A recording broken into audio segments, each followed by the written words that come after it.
Hi, everybody.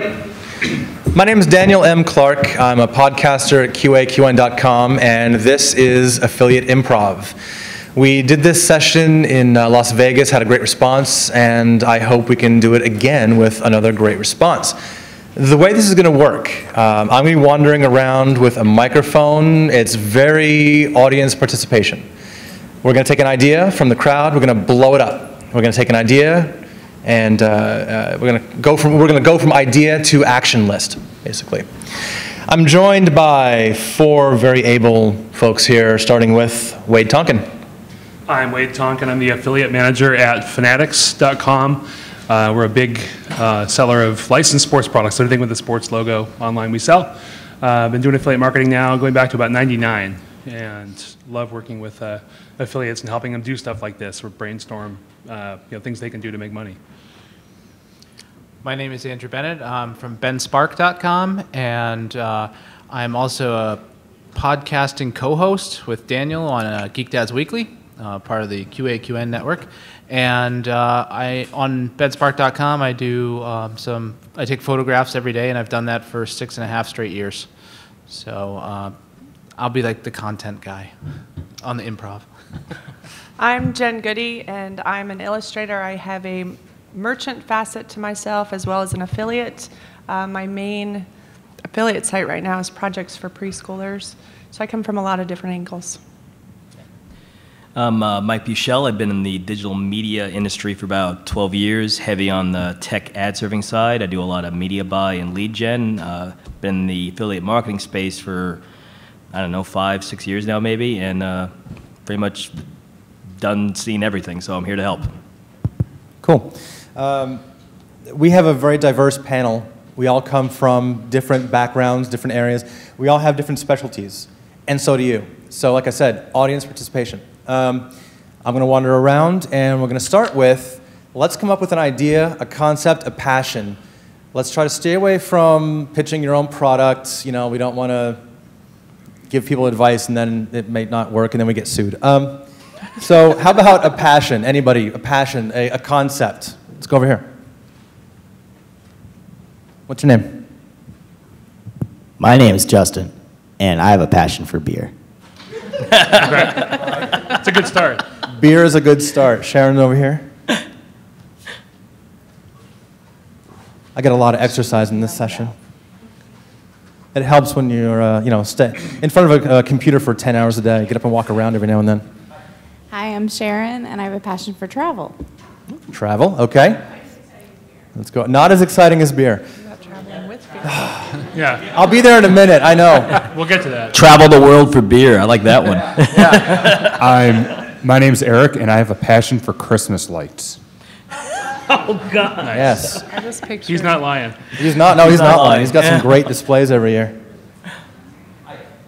My name's Chad, and I have a passion for foosball. Nice Foosball. one. I like that. Nice. Okay. Anybody else? Right over here. My name's Chris. I have a passion for Tonka trucks. Nice. Tonka trucks, okay. This is getting interesting. My name is Matt Mickiewicz, and I have a passion for wine collecting. Wine collecting. We got some good ones today. I'm enthusiastic. Dubstep. What? Dubstep? Oh, yeah. It's a music. Did you say foosball? Okay, music, okay, cool. Anybody else? Hi. Okay, oh boy. I don't know about this one. It's chocolate. It's what? Chocolate. Passion for chocolate, all right, okay. Thanks, Art. All right, one more. I'm just very geeky, the Inspector Gadget. Inspector Gadget, all right. Dun, dun, dun, dun. I think Drew might be able to, no, Drew's all about Transformers, all right. I don't know. I watched Inspector Gadget too. Okay. You name All any right. 80s cartoon, and I've watched it. Okay. Anybody else? We good? We got a pretty good list. Give us 1 minute. Yeah, we got a pretty good list here, guys. Beer, foosball, Tonka trucks. I put beer twice, so obviously I was trying to remember beer the beers. twice is on this list. Travel, Christmas lights, chocolate, and Inspector Gadget. Wow. What are you thinking? Well, I'm thinking beer, but I don't know if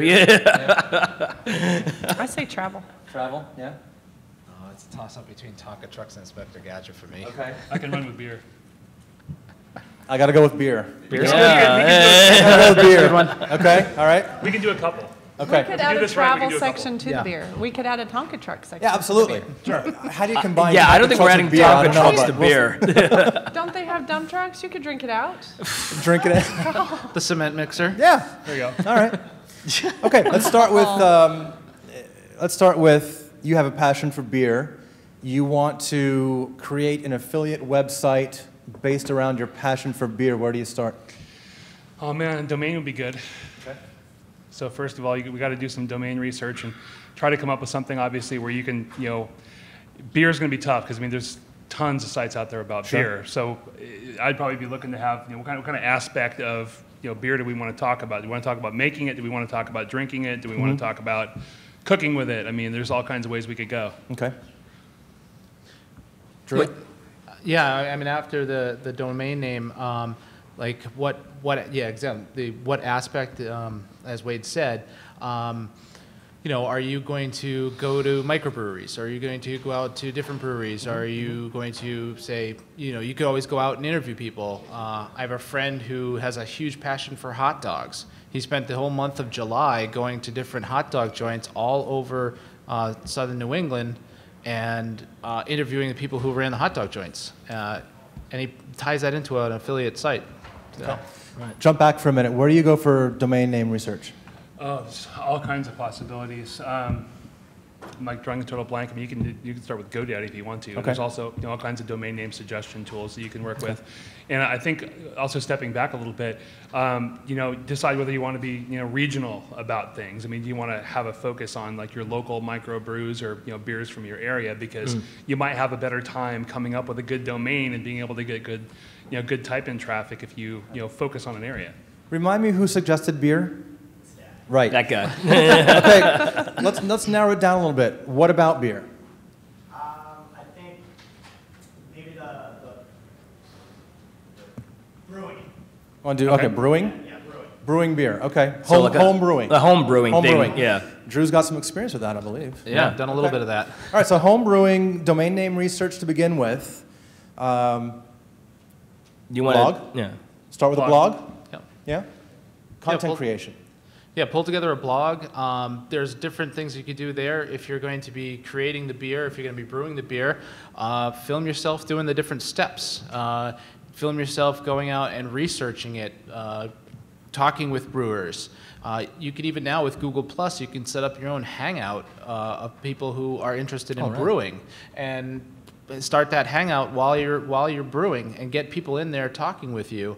That's one way to set up some content creation. You can also film that and save it for streaming later.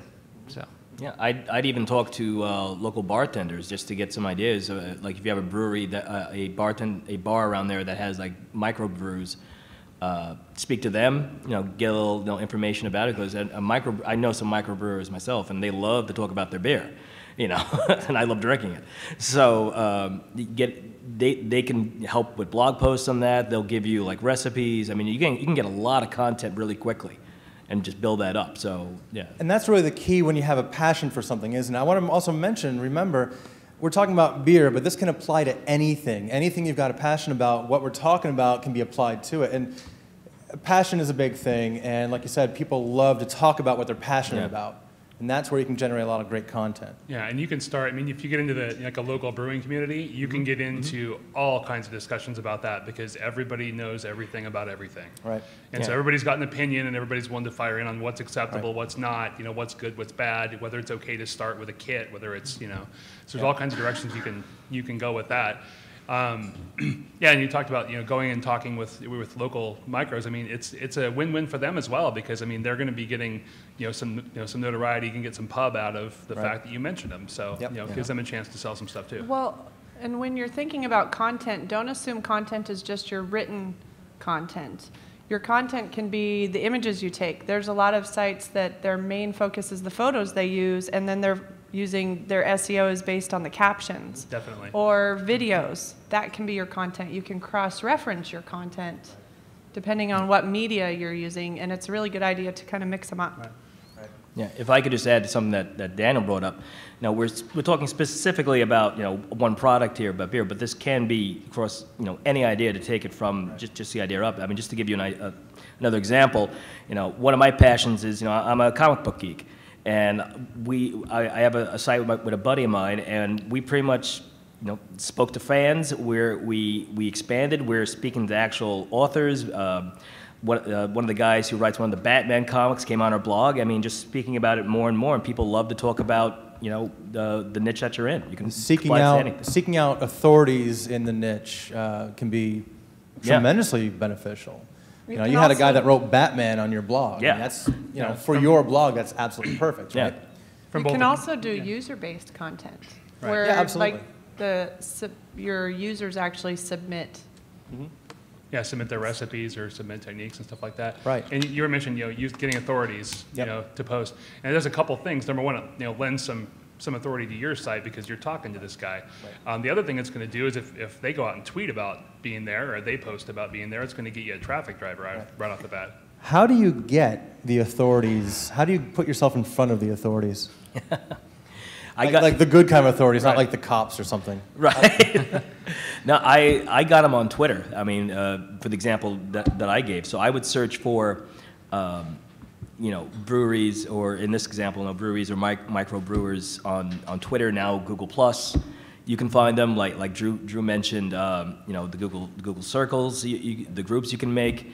They're out there, and the only way to get them is to ask. And that's what we do. I mean, we hounded a bunch of artists and writers in our case, and eventually they bite. Right. Yeah. Up on the big board, I didn't call attention to this to begin with because I'm all over the place, or I should be. But you can text or tweet or submit, via that code. What about monetization? What about monetization? That's step 3. Yeah, we'll get there. Step 3. We're going to get to that. We'll Okay. get there. And what about a college angle? Yeah, all right. What about a college angle? You ought to know. That's going to be a little tricky. If we're talking about beer, I actually come from experience on this because I used to manage a program for MakeBeer.net. Right. A lot of your brewing supply places are going to be real dicey around that college market because it's a kind of a negative brand connotation with them. And so they might want to kind of stay away from that because it presents some liability issues. Right. Liability, exactly. And to be honest, I've been in college. A lot of people here have been in college. We didn't really do a whole lot of, quality-based drinking. Right. Yeah. It takes a little too long when you're brewing to brew beer. Yeah, exactly. Right. There's a lot more natty light than. Natty light and Pabst Blue Ribbon. Right. Yeah. Right. So but liability is a good point, though. Yeah. If we're talking about college-age people, 18 to 22, 23, half your college-age audience is not supposed to be drinking anyway. So you got to consider liability issues when you're looking at your niche, right? Jen? Well, I was going to say a lot of that plays into thinking about who your audience is. Yeah. So if you've got the question about what about the college angle, what you're really asking is who's my audience? So if you're doing home brewing, are you gearing towards the other people who want to learn how to home brew? Are you want to talk to people that are going to buy home brew beer? Right. And that makes a difference on the type of content you offer. Right. And there's a couple of really distinct groups on brewing. You picked the dream topic for me. But essentially in brewing, you're going to have the people that are getting started, and you're going to have the people that are absolute fanatics. And they're two very different groups, and the people that are fanatics love to preach to the ones that are getting started. The ones that are getting started just think, man, this is kind of complicated. I'd love to be able to do it. How can I make it easy? And then you get into a group that's been around for a bit longer, and they just don't have time to cook up a batch of beer anymore. So those guys, you can kind of go back to doing kit-started beers and stuff like that. But one thing we haven't mentioned yet is really that much is social. In terms of when you pick your property up, you're going to want to get a Facebook. You're going to want to get a Facebook page. Let's talk about going from the idea to the action list. Right. So we got domain name, right? Social's got to be right there in the beginning. Mm-hmm. Right. Yeah. So let's go through 5 instances of getting into social, right? Twitter, Facebook, YouTube, Google Plus. Google Plus. Google Plus. Okay.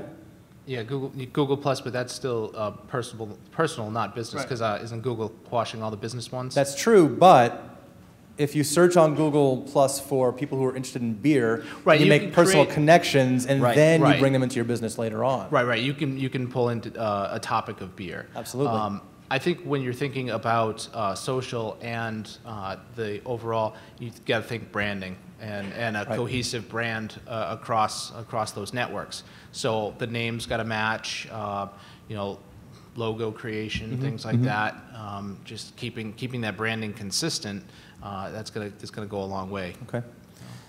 Anybody have anything to add to this? I did say it was audience participation, so just raise your hand, shout it out. There we go. Now we're talking. You're closer, so I'm going to go to you first.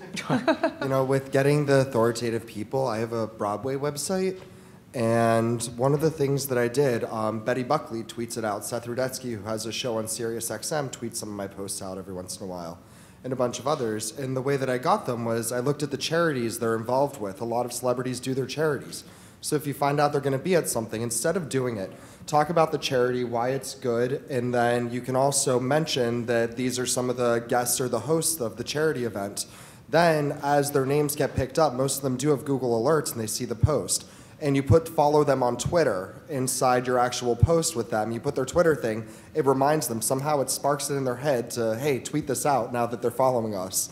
And then the next step after you have one or two of them is you do a top 20 people or top 50 people to follow on Twitter in your particular niche. Nice. So, or the people that are active on there. So you would do 50 Broadway stars or something that are active on Twitter, or industry veterans or something like that, or breweries or famous beer drinkers or something, beer moments. And then because you know that you're already on the radar of 2 or 3 of these people, and chances are they're already in that community, they're going to tweet that post out like, oh my God, I'm on a top 50 list. Right. And that's how you get the rest of the Right. authoritative people coming in Right. and sharing it, and it builds your audience for you.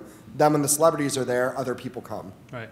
And if you're doing your Follow Fridays and things like that, make them a little fun. Don't just do your FF, whoever. Right. Just explain why. Make it something. Whoever looks at Twitter on Friday and sees FF and then a list of names, do you go and follow those people? Yes. Sometimes? Sometimes. Okay. Yeah. I think it's... Okay, okay. I just, I see people who write, instead of that, they go FF, a name, and then here's why. Right. And I will almost always follow someone based on that Right. more than just off a list. There were some hands in the back. Let's go to the back. I mean, what I'll do is I'll do like affiliate marketing rock stars, or make it something fun to let people know why they should be following all these people that I'm referencing. Hi, what's your name? Roy Weissman. I have a question. So obviously the social and all these ideas are all great ideas. Would you advocate, when starting an affiliate site, really focus just on the SEO side, or would you advocate doing any advertising, pay-per-click, any other kinds of things, or stick with the SEO thing? Depends on where your budget's at. Do what you're good at. Yeah. Yeah. Start. I mean, if you're just starting, and like Wade just said, where your budget is, start with the SEO, because it's the one that's not going to cost. You can do it for free, pretty much just to start. I think the way that we're going to start talking about monetization next. I mean, that can wait, but I would definitely get the content in first, get the SEO down if we're talking about a content site, obviously, and then we can start talking about, hey, now I have all this content, I have all these authority, people linking to me, I have a user base here. Now we can start talking about, let's put up a banner, let's put up a deal, let's talk about, different, home brewing products, stuff like that. So I would start with content and SEO first. I just have one other follow-up to that. Thank you. So now you've created this site, you're putting up your content, you're starting doing things. What is a reasonable time frame that everybody should think, okay, when I start this site, you know where I'm going. Yeah. When am I going to start making money? And because I think everybody's in a rush. Yeah. We're always Yeah. hungry Yeah. to make money, and then there's always the issue of, do you cut corners or do you do it right? Well, everybody has to pay the electric bill, and that comes every month. You need to establish yourself first, because if you just immediately start a site Right. and then try to build a following and then ask for their money, they're not going to be your friends. Yeah. Hypothetically friends, whatever you want to call them, but they're not. You need to establish that you're a worthwhile entity to follow if they're going to continue to follow you and they're going to give you their trust. Then after that's established, they're going to be glad to hand over their money for things that you're recommending. So what do you think a reasonable, assuming It depends on your topic. It depends on how long it takes you to build that trust. Yeah. I mean, you could be somebody who every single day you're offering really valid content and you're following base grows really great, it could be a month. Yeah. You could be somebody who, you add new products once a month, and then maybe you'll put stuff out on Twitter. It could take you a year. Right. So it really depends on, it's very individualized. I mean, if you want a formula, it's, the better the content, the faster the monetization. That's really it. I mean, you put out quality stuff that's of value that's unique, that people are going to like, people are going to respond to link to. The higher your trust and the faster you'll be able to monetize that. Because eventually people, I think, eventually people expect ads. That's just, my advertising background.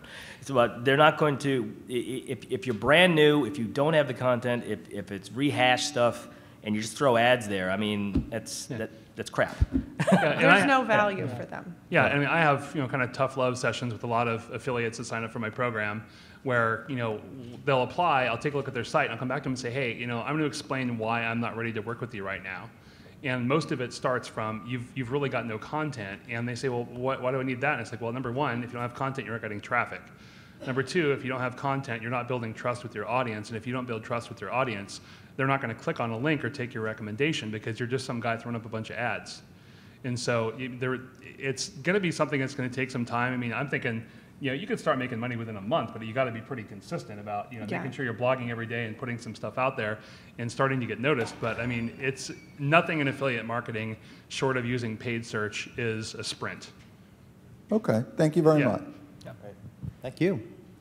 That's a good There was a couple other hands, I think, back here. And about using paid search, by the way, I mean, you want to wait on that because if you're new and you're building something out, I mean, if you don't understand how well your offers are converting, you're going to kill yourself doing paid search.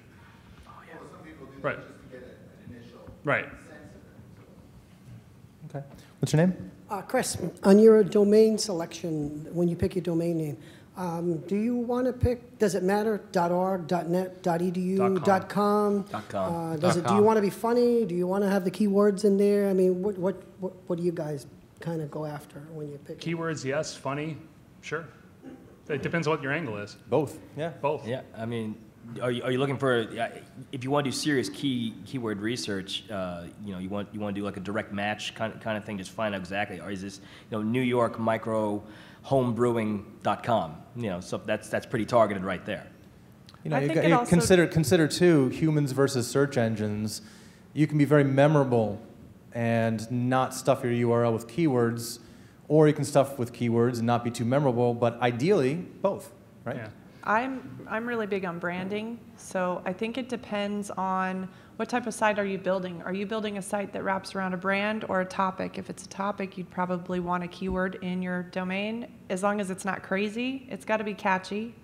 If you're building a site around a brand, which is more of a recognizable entity of some kind, a company name, your name, whatever, you're going to want more of that in your domain. But regardless, you want something that people don't misspell it because it's so far-fetched. There's a lot of things to consider. If it's easy to misspell, you better go out and get all the misspellings as well, right. because people will misspell it. Yeah, and one thing to think about also when you're doing your domain name selection, especially if you're promoting branded products, be really careful with trademarks. Yes. Because if you go out and build your business on trademarks, at some point you're going to lose your business. Right. And this happens, I've seen chat out there, we talked goes about back this last night. Goes back to liability, Yeah, right. It goes back to liability to where, in the licensed sports space, we get a lot of people that go out and say, hey, wow, official Atlanta Braves team store is available. Well, yeah, there's a reason. It's because whoever buys it and uses it is going to get sued or shut down because you're using somebody else's trademark to benefit. And anytime that you're creating, they basically try, kind of classify it by if you're causing confusion between what is like the official and yours, whoever's the official, whoever's got the mark is going to win. And so there are tools out there. If you do a Google search for trademarks, make use of them, or get yourself a memorable domain and then build your SEO around your content, not the domain. I'm going to pose a question, and then I'll give the microphone to Chad. But related to that, would you rather have a less targeted, less keyword dense, not as good .com, or a way better .net? You know what I mean? Like perfectly optimized, exact match domain, but it's like a .net versus a not so great, but it's a .com. Does it matter to you? I go .com. You go .com? It's people know what a .com is. My mother still doesn't know what a .net is. Okay. I don't know what kind of beer my mother's drinking nowadays, but I don't think she's going for .net. Right. And I think if your choice is .net because the .com's taken, you're setting yourself up for handing your competition your traffic. Okay. Yeah. Next, people are going to type it in by default anyway. You're right. Okay. Good. Chad. One underutilized strategy when starting that I've recently been doing that's worked well, anything new, I always try to focus on my list right away. And even if it's a small list, within a few weeks, develop advanced content, stuff that helps people for people to download. Build that list up to 100 or so, and then start doing webinars. You can do a webinar, in this instance, on how to do beer. Yeah. And invite your list. Are you talking about your contact list or your follower list as opposed to your action list? Right. So the Okay. people that opt in. Okay. Yeah. Yes. Okay. All the above. Everyone know, that's all you know. Right. Right, yeah. Right. Yeah, But I mean, as opposed to an action list. When you first said list, I was like, ooh, action list. And I was wrong. Right. It was incorrect. From doing that, those people end up turning into brand advocates for us, and they recommend to other people. And I've seen our list grow and grow and grow as a result, starting off small, but providing valuable content live on a webinar. Then we record it and repurpose that content as well. So it's a good strategy starting off. Yeah, that's something that I'm getting into myself, actually, with podcast education. So. And use that to build your content. You can actually ask your list, hey, of what we've done so far, what do you like? Or what do you want to see more of? And sometimes you'll be surprised at the answers you get. You think they're digging on this, and really they want that over there that you haven't even offered. Yeah. You just actually gave me an idea for the comic site, so that's pretty good. Nice. Way to go. Your job's done. Yeah. Anybody else, any other hands before we kind of keep going? There's up on the board. Domain should be something you could tell to someone over the phone without spelling it out. I completely agree with that. Yeah. Absolutely. Good one. Speaking of that, hyphens, no hyphens. Hyphens are bad. Hyphens can be good for search engines, but they should. I don't believe they should be your primary domain. They should be in your primary domain's URL rather. You know, I'm going to disagree with one thing, and it's on the brandable stuff. It's that .me, .net can easily be branded. Because if you're doing phishing.net, you know, it's something that's fun, something that could easily be put into your brand, or frightened.me, you know, something like that. And that's completely brandable. And when they keep releasing these, look at all the .lees that came out, and everyone knows .ly. And you are able to rank them if you know how to do your SEO. I agree if you're doing it from a branding angle. I think for branding, it's not going to affect your SEO. If you're good at SEO, you can rank it. But they're great for branding, so you don't always need the .com, especially for your company names anymore, especially now that they're doing .your company name, like .Pepsi, you know? So I don't think it has to be .com, and you can have .net. .org is great if you have a nonprofit. It's so easy to remember that. And I just think you shouldn't have you shouldn't take the .net if the .com is already taken by somebody else. Well, yeah. But if you're branding, absolutely, because it might fit better. But then take the .com and hide it away so no one else can take it. Just out of curiosity, what does everybody think about the new company names .apple or .microsoft or whatever as top-level domains? Anybody? Are they good, bad, indifferent? I think it would be totally confusing. Confusing? There'd be a million different names. There'd be 4,000 apple.apple, apple.com, apple.shoe, apple.dog. No one knows what's going on. Fair But enough. how cool would Fair it be enough. to have a apple dot whatever your name is, or whatever what's your name? Roy. Roy. I'd like a .jen. That'd be Roy. cool. I don't disagree that from a personal standpoint, or if I was Apple, Right. I'd love Right. to have .apple, Right. But Right. from a usability, Yeah. Right. remember we've got a whole world here. We're not just talking about Yeah. New York and the United States. We're talking about Right. the whole world. Right. Yep. But how cool would it be to get .beer, right? Yeah, I think Right. that's a lot of people want to talk about. Awesome .beer. I don't know. Awesome job. Hey, Daniel, I was going to say we should probably jump to monetization. We'll get to monetization. After chat. I was just going to say on the .anything goes, the 800-pound gorilla in the room is that it's $180,000 to get that. So, so that's a barrier to entry. Google has there's signs that Google is leaning more and more towards brands if you look at the trends of SEO and what's been happening. And that may be a way for Google to go more towards brands than keywords.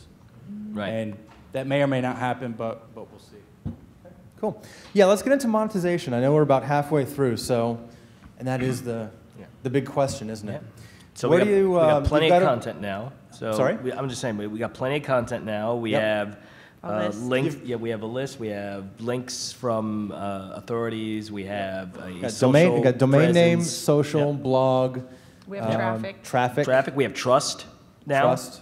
So I think, see if everybody's ready to start throwing some ads up or Let's start throw making some ads money up. or something. Let's throw All some right. ads up. Where do you go? Where do you go to get ads, Wade? Affiliate networks, you can do a quick search for beer affiliate program. You'll find a bunch of options. Makebeer.net, lovely Makebeer.net, one. okay. But there's other ones as well that are, Makebeer.net's kit-based, so it's like do-it-yourself beer kits. Anybody can do it. There's other sites out there that have programs that are more kind of ingredient-based, more individual ingredients, so order these hops, these, Right. this malt.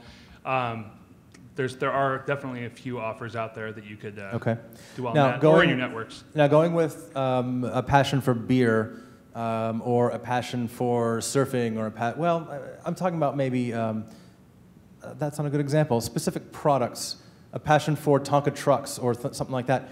You tend to go more towards products or more towards offers, CPA, things like that.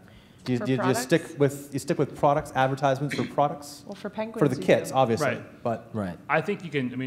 I think you need to be pretty open-minded. Okay. As long as you believe in the offer that you're putting out there. I don't personally have any problem with throwing some CPA in there, Good. because there are some. You probably on ClickBank, you could probably find some decent Mhm. ebooks on how to brew your own beer that are going to monetize really nicely, because you're going to be getting a 50-60% payout on right. it. That's a very good point. ClickBank can be a great resource because, as well as you look at products like the kits, that's one thing, but ClickBank also has ebooks, how-tos. Right. That's going to gel really well with your blog format if that's what you decide to run with. So it can be a complement to what you're doing, right? Absolutely. Mike? Well, yeah, Or no, Drew? I was going to add to some of that stuff. Okay. I know we're speaking about beer, so immediately we go to the idea of a home brewing kit.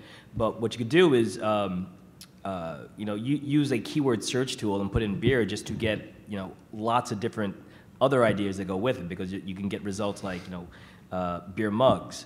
The ingredients that go to make beer, T-shirts about beer, T-shirts about drinking. What other kinds of products would you need for that? Refrigeration kits, keg kits, taps for kegs, things like that. So it's not only just you have the blog about the beer, so you go immediately to the microbrewing kit. There's all these other products that are around the idea of brewing at home and things like that. So using something like a keyword tool for search, you can get all these other ideas and then find, as we bring up the affiliate networks, or things like ClickBank, finding ebooks about how to brew.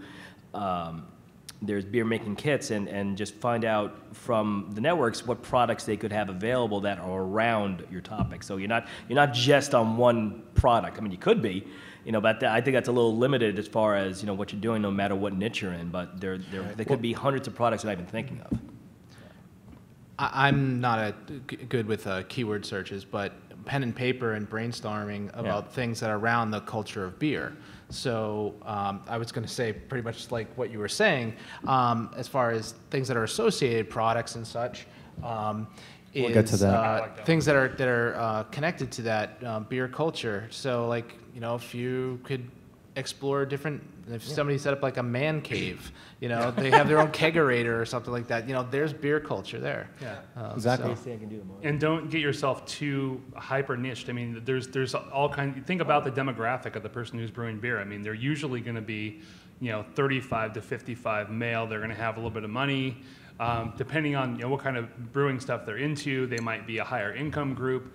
And so you might be able to market some other offers that just match up with the demographic. Sure. Right, sure. So you don't have to be too hyper-focused. Now, before we get to the craziest thing you can do to market, because I think we've got some ideas, but I also want to mention, we mentioned video earlier. I'd be remiss if I didn't mention audio. One thing that a lot of people may not think about, when you're doing a video, if you do a video to showcase a product that you're blogging about, create a URL that will bounce through the network. So something simple, footballfanatics.com/name of the product. Make that a shortened URL. It'll bounce through the network, set the cookie, et cetera, et cetera. Put that in the video and have people type it in. If you're doing audio, same thing. When I do a show, I say this show is brought to you by Audible, QAQN.com/Audible. Bam, people type it in, affiliate sale. And there's some services that'll let you do that too. Exactly. If you don't want to do it in your own domain, you can use a number of services, Bitly or any number of services to do that for you. Right. So. Well, no, not to shorten them. There's services that'll tie the affiliate links into the video. Oh, right. I can't tell you who because I can't remember their name. I'm very sorry, whoever it is. Yeah. Oh, yeah, Cool does a nice C-O-U-L-L. Cool. C-O-U-L-L. Cool. Cool. Yeah. Cool. Thank you. I'm Bayat. Eric from Canada. Eric from Canada, thank you. See, he's branded.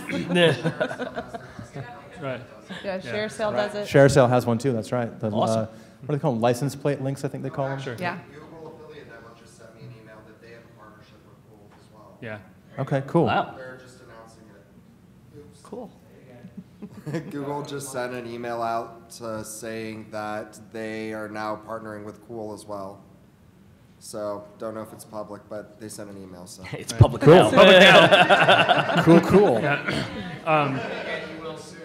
Right. Let me jump on ad types real quick here Okay, before yeah. we jump onto the, how can I be absurd and promote myself? Right. I love that too. Yeah. But one thing that I see a lot that I'm really trying to sell affiliates into is that there's more to life than banner ads. Yes, there's way more than banner There's ads. way more to life than banner ads. And if you're going to limit yourself to throwing banners for merchants, you're not going to make a whole lot of money in most cases, or you're going to have to work a lot harder than you would otherwise. Right. So take advantage of the tools that are out there. Use text links. Write a good piece of good piece of copy or review or something like that, and say, hey, pick up your beer kit at, click here to do it. Or, use data feeds. And you don't have to be a rocket scientist anymore to use data feeds. There's some dynamite tools. Pop shops is cool. Absolutely. Data feeder, the CSV peg. I mean, there's all kinds of stuff out there that makes it pretty, workable for somebody that's got, moderate to, beginner level technical skills to go out and do stuff. ShareSale's got Make a Page that is phenomenal for that. Yeah, that thing's great. Yeah, it's free. Yeah, it's great. It's free. If you're a ShareSale, well, we're talking about them specifically. You can find merchants on that network that would be for around that niche, and pretty much create a store and just get the code, throw it on your blog, and have one section of your site is your blog with all this great content that we just talked about, and then here's the link for the store, and the store is this great data feed created store right there, which links right back to the merchant, and that's all affiliate links. Right. Yeah. One thing we can't ignore when talking about text links, especially FTC disclosure. Right. That's got to be part of the the action list at the end of the day. It's got to be part of that. So go back to the beginning. We got domain name, blog, et cetera, et cetera. FTC disclosure. You got to have it. And especially if you're doing reviews. Especially if you're doing reviews. That's right. And there are there's a WordPress plugin out there that it's a plug and play, a disclosure policy that you definitely should, take a look at. In fact, there are many merchants out there now that if you don't have an appropriate disclosure, they won't work with you. They'll kick you out of the program. Is there anybody that's never heard about that stuff? Because it's a big. Yeah. Anybody? Raise your hand if you haven't heard about the FTC stuff. A couple of people in the back. Okay. Jim. Didn't you write a book on that? He will by next week. Yeah. Let's. Essentially, little overview. Sure thing. There's a merchant, I'm not going to name them, but they did a lot of kind of how-to content, how to play guitar. They had a lot of their top affiliates, and what they were doing is going out writing kind of inflated reviews and not disclosing the fact that they were getting compensated in any way for what they were doing. And so they were generating a lot of sales. Well, the problem comes when the FTC gets a bunch of complaints and they decide that this is really not a legitimate marketing practice. And so now said merchant gets fined $100,000 and has the FTC personally watching their affiliate program. Right. And so every affiliate that comes in essentially gets reviewed by the FTC. They're accountable every month to show who they're working with and what they're doing, and it's a nightmare for the merchant and it's a nightmare for the affiliates. But I guess it all boils down to what your strategy is going to be, because if your strategy is to sell stuff online to people. The FTC doesn't take too kindly to that. No. They don't like that. It goes back to building trust, being trustworthy, and adding valued content. Question. If you do a review, Wait a minute. It's not that important. If you do a review and at the end just say, this is an affiliate link to this product, isn't that fulfilling all the requirements? I mean, he said something about terms of disclosure. Isn't it okay just to say, here's an affiliate link, I liked this thing, and here's... Do you have to do more than that? I would put an actual policy on your site that lays out what your relationships are, what kind of types of relationships you have. In a perfect world... You don't need it on every post. No. You just need it, just like your contact page, you have a page that's for your disclosure specifically, and make sure that link is available anywhere on your site. Yeah, I do a lot of product reviews on my site, and I have a disclosure policy, but at the end of each review, I basically say, this is the product that I used it. I might have asked for the product. I might have done this because I like it. I tried it. This is what I like about it. These opinions are 100% mine. Here's my disclosure, but just 2 lines, you know. So. And there's, like I said, a WordPress plugin that'll help you generate all that kind of stuff and keep you above board. Anybody got any hands up for anything? Audience participation, guys. We got some questions over here. We have some questions. All right, let's go to the big board. What's the craziest thing I can do to market? Do you want to talk about bikini vegan? Let's talk about bikini vegan real quick, because that's how this all started. Last year in New York, we know someone who is a vegan, and she had a great idea for running a vegan-themed website, and she asked a lot of us for advice, how she could blow it up and make it big. And we said... A lot of them were men. A lot of us, yeah, that's right. And we said, put on a bikini, do some videos. And it just kind of grew from there. We started bouncing around ideas, and she was going to be called the Bikini Vegan Pimp. We don't know why, but... What's the craziest thing? Yeah, there's so much stuff you can do. I mean, I was just walking by Matthew Lesko down in the hallway. There's an example. Homeboy wears a suit with question marks all over it. You know this guy. You've seen this guy. Yeah, he's here. And I mean, he lays it out there. And I mean, Jim in his book spotlighted the guy, did a bunch of videos with him, and he had some of the most classic quotes I've ever heard, to where he found that being outrageous and going out in that suit. I think his quote was, "Hey, I can be the asshole that wears the suit and makes a lot of money and gets noticed and gets invited on the Today Show and Oprah and whatever else, or I can be the guy that doesn't do anything outrageous and doesn't make any money and doesn't get any calls from anybody." Right. My answer is pretty simple to figure out. So, you can definitely be out there. I mean, my wife has a Disney travel site. She wears mouse ears everywhere she goes. She has a Twitter feed called Mouse Ears Missy. And she blogs about people's reactions to her, and it's the funniest thing in the world, because half the people out there think she's nuts, but they know who she is. Right. Exactly.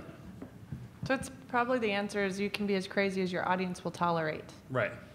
and within the bounds of common decency. Right. Your audience within the bounds of common decency. But your audience might actually appreciate more indecency than others. That's true. Audiences. That's true. If So you want to take it's it to all the relevant. extreme, if your audience goes along with you, that can be the most profitable thing to do. The more people you anger, As long as it's legal. as long as it's legal, right? That can be extremely beneficial to you. But also, too... You got to have a thick skin, though. Yeah. You also got to be authentic to who you are. Yes. I couldn't do that. I'm not authentic that guy. to who you are, and that will keep that trust. Right. Because if you suddenly do crazy things and you're not that crazy person, right. Your audience is going to know you're inauthentic. Right. So.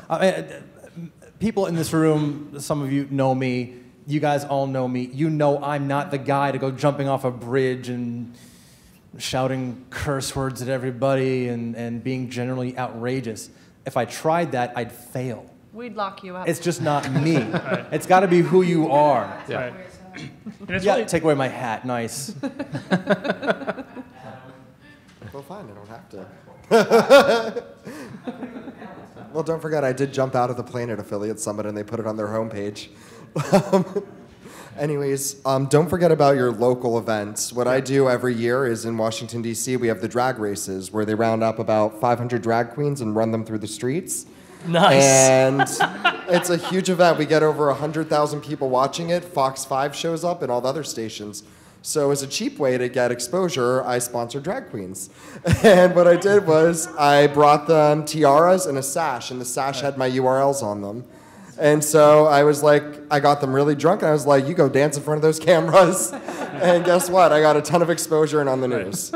without even having to do it. Yeah. And if you got So just look for local fun events. Every city has weird events. Spain, they have the tomato throwing thing that we were all talking about. And sponsor people to wear your URLs, wear your t-shirts or something. Or my niches, it was drag queens wearing sashes. There you go. Yeah, and Why not? really, it depends on your niche. I mean, if you got a sports site, you can go to sporting events and do outrageous stuff. I mean, you can have people send in, you can do something from this, like the most outrageous sports fan video, and do stuff like that. I mean, you essentially just have to decide how willing you are to commit to doing stuff that's going to get your brand noticed, as long as it's authentic with who you are. And inspiration, read Jim's book.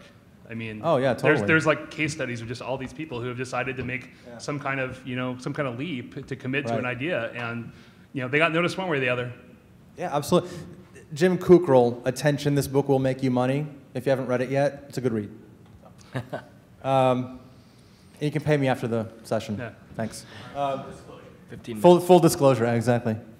15 minutes, okay.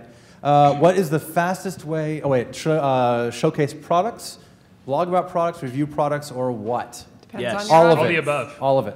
Absolutely. Yeah. Now, if you're running a blog format, and I know we've kind of strayed away from the whole beer thing and been more general, but let's say you're working on a beer site. You've got a beer blog. Do you showcase products on your beer blog? Absolutely. Yeah. And you do it in the form of the products and then reviewing the products and things like that, right? Absolutely. Yeah, you do photos, you do videos, you do blog posts, you do multimedia with it. Right. Yeah. You do as much as you have time in the day to do. Yeah. You homebrew, you have an event, you take pictures of it. You know, that's a great You homebrew and point. you taste test. You have Right. friends over and do a taste Yeah. test. Right. Does this taste like piss water? Or is it any good? How did it come out? Right. So- I think that's a really good point. I think people really respond to what you do personally, right? Yeah. I mean, you can do a review and that's fine, but if you do a video of you actually brewing the beer and then doing a taste test, and then the look on your face as you realize that you really screwed it up, that's going to kill. And That's going to kill. And it's something weird. I've done this before with my food site, and at one point, Adam was actually involved in this because he was managing the merchant at the time. I had a food blog, and I saw a commercial on TV for the Big City Slider Station. Okay, so I did just kind of a snarky blog post and said, if any of the guys that run these offers have a half a brain, they'll send me one. Adam sent me one. He's got half a brain. Yeah. So somebody he sends me one of these things to demo. So I demo it. I say, hey, this thing's great. Made some stuff for the family tonight. Here's the recipes I used. Made about $500 in commissions off the reviews. A couple weeks later, the coating peels off the thing. So I do a review that says the Big City Slider Station should be called the Big Shitty Slider Station, and I made $400 on that. I actually posted your food blog the other day, and 3 olives vodka took me drinking. Yeah. And so it was just ridiculous, and that sometimes, authenticity. Be authentic either way. If it's good, great, talk about it. If it's bad, great, talk about it. And you might be surprised that sometimes, people will see a bad review, but they'll still go check it out and they'll buy it.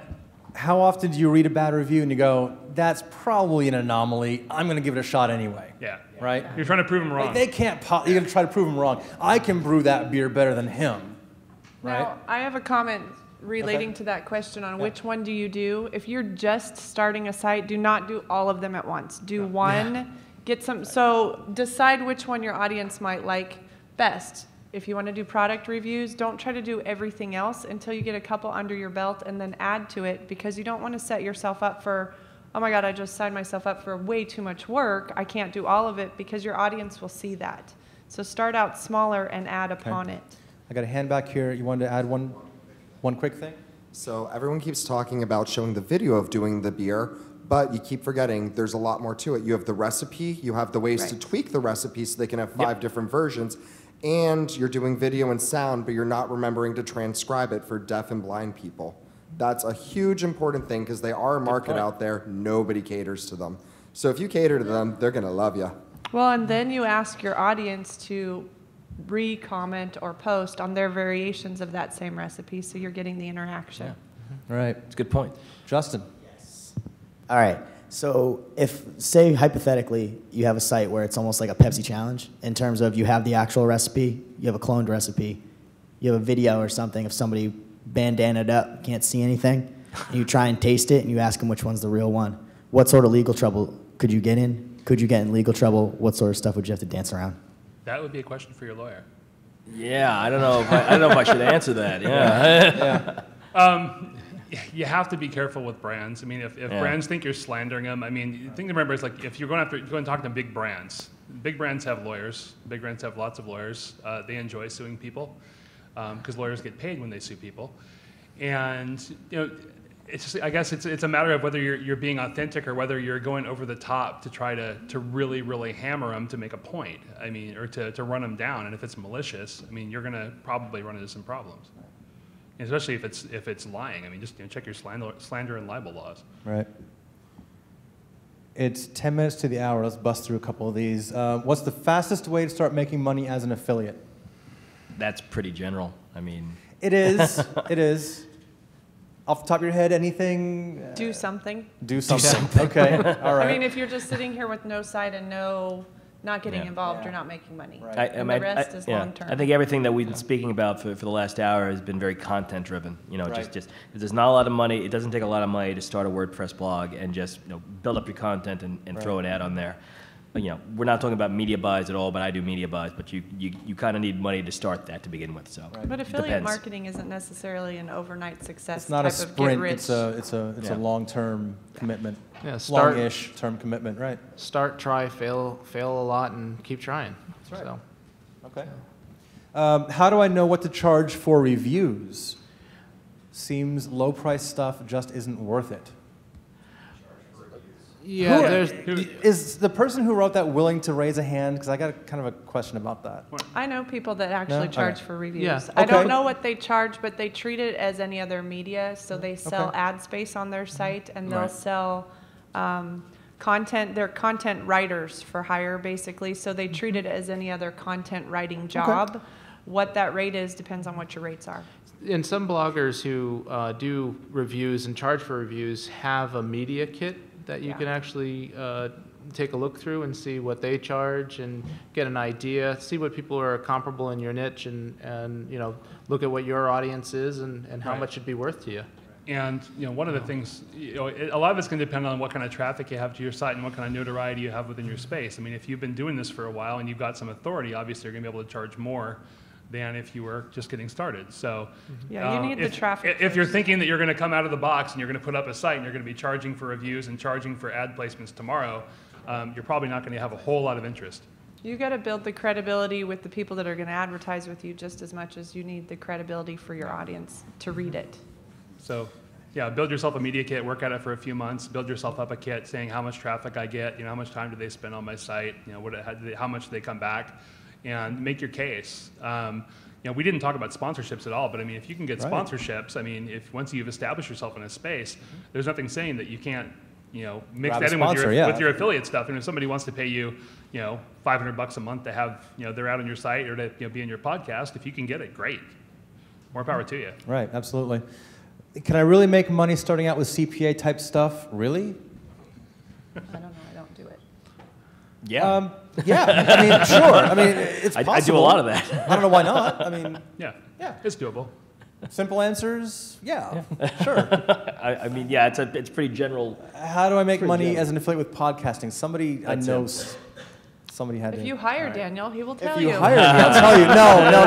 No. Short answer, podcasting is very similar to blogging. You have a site, but you've also got audio content, video content. I said earlier, make sure you've got a link that you can put up on your video. Make sure you have a link that you can speak in your podcast and get people to type it in. Aside from that, it's very similar to blogging, very similar to running any kind of a website, really. You got your ads, banners. In your show notes, make sure you've got links, text links to the various products that you talk about in your podcast. If you're doing a review, again, make sure you've got your disclosure. It's very similar to blogging in that way. Yeah, you mentioned listening to your podcast. You have certain deals that we brought up before with the links, where go to QAQN slash whatever, the name of the deal. product, exactly. Yeah. I do that for everything. Even if it's not an affiliate link, I do that because it creates consistency on your website. People see that all of my links go through QAQN.com/something. Some of them are affiliate links, some of them might not be, but it's consistent. Right. One thing we didn't mention in terms of kind of ways that you can structure your content is that you can do comparisons. Yeah. You can square off one product against another. If you do that, it's kind of cool because either way you win. Mm-hmm. And so either way, go ahead and write. You can do a 2-column site and this versus that and break down the points and all that. And each column is a product with an affiliate Right. link. So there you go. 5 minutes. 5 minutes. Okay. Anybody? Hands up. Anyone? I'm going to do the last 5 minutes. Audience participation. Anyone? Come on. Back to monetizing. Okay. No. Oh, Right. just generally, Yeah. generally back to monetizing. Okay. So we've done affiliate, and we've got we've talked about the possibility of doing sponsorships. If somebody can get in there. AdSense. Anyone? AdSense, you can. Well, I mean, you can Webmaster connect Welfare? for your.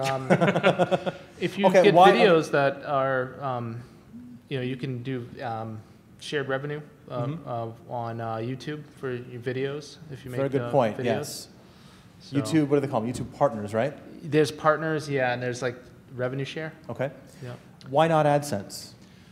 I mean, it really depends on where you're coming from and how established you are. I mean, AdSense usually, if you've got decent content up there, AdSense can optimize itself and give you some cash flow.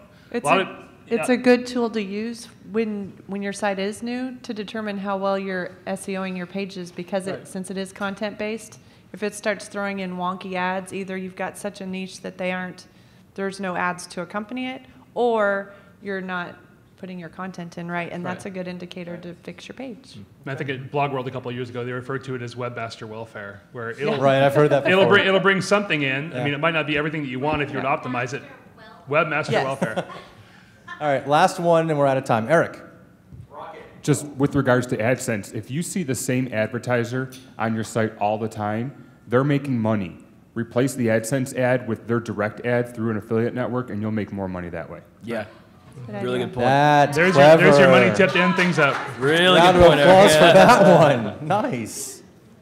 All right. I think that's about it. I think that's Nagel about finishes it. strong. So, Nagel finishes strong, exactly. Oh, I got one more back there. All right, one more. Who? Where? Okay.